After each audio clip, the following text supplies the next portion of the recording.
अमरावती महानगरपालिकेच्या निवडणुकीच्या पार्श्वभूमीवर शहराच्या राजकारणात मोठी खळबळ उडाली आहे. भारतीय जनता पक्ष आणि आमदार रवी राणा यांच्या युवा स्वाभिमान पक्षातील युती अखेर तुटल्याची अधिकृत माहिती समोर आली आहे. मतदानाला अवघे काही दिवस शिल्लक असतानाच ही युती तोडण्यात आल्यानं राजकीय वर्तुळात चर्चांना उधाण आलं आहे.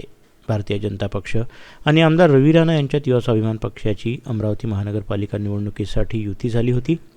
या युतीअंतर्गत भाजपाकडून युवा स्वाभिमान पक्षाला 6 जागा देण्यात आल्या होत्या. मात्र आता ही युती संपुष्टात आली असून त्या 6 जागांवर भाजपनं अपेक्ष उमेदवारांना पाठिंबा दिला असल्याची माहिती भाजपचे जिल्हाध्यक्ष डॉक्टर नितीन धांडे यांनी दिली आहे. डॉक्टर धांडे यांनी स्पष्ट केलं की युतीमध्ये अपेक्षित समन्वय साधला गेला नाही. स्थानिक पातळीवर कार्यकर्त्यांचं मत, संघटनात्मक अडचणी आणि निवडणुकीतील रणनीती लक्षात घेता भाजपनं स्वतंत्र निर्णय घेतला आहे. त्यामुळे ज्या जागांवर युवा स्वाभिमान पक्षाचे उमेदवार होते त्या सर्व जागांवर आता भाजपनं अपक्ष उमेदवारांना पाठिंबा जाहीर केला आहे.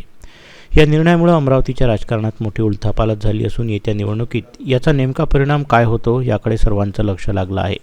भाजप आणि राणा गटातील फाटाफूट ही निवडणुकीच्या निकालावर निर्णायक ठरण्याची शक्यता राजकीय विश्लेषक व्यक्त करत आहेत. ब्युरो रिपोर्ट, मंडल न्यूज, अमरावती. कारण की पुष्कळ दिवसापासून हा विषय चालू होता. आमचं त्यांचं या विषयाला घेऊन एक विषय सुरू होता. त्यांनी काहीतरी 31 ते 34 जागेंवर स्वतःचे उमेदवार उभे केले होते भाजपच्या विरोधात. आणखी आम्ही त्यांच्याकरता 6 जागा सोडल्या होत्या. पण आता मग लक्षात आलं की ज्या त्यांचे उमेदवार ते मागे घेत नाही आहेत आणि ते स्वबरोबर ते लढाईच्या मूडमध्ये आहेत.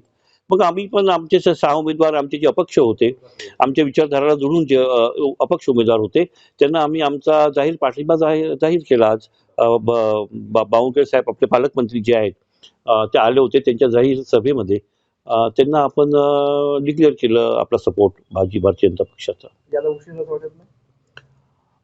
उशीर थोडा झाला असेल, पण आमचा उद्देश चांगला होता. आम्हाला युती टिकवायची होती. एक चांगल्या उद्देशाने आम्ही चालत होतो. पण ते मला वाटते की लोकल इलेक्शन आहे, महानगरपालिकेचे इलेक्शन आहे. आणखी याच्यामध्ये कार्यकर्त्यांना नाराज करता येत नाही कोणत्याही पक्षाला.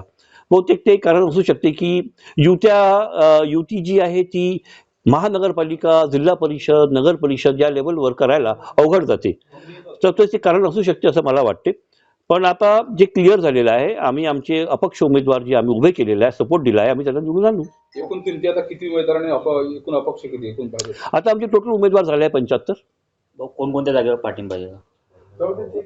आम्ही 6 जागेवर जी आम्ही सोडली होती युती करता, त्या 6 जागेवर आम्ही त्यांना पाठिंबा दिलेला आहे. महापौर भाजपचा असेल?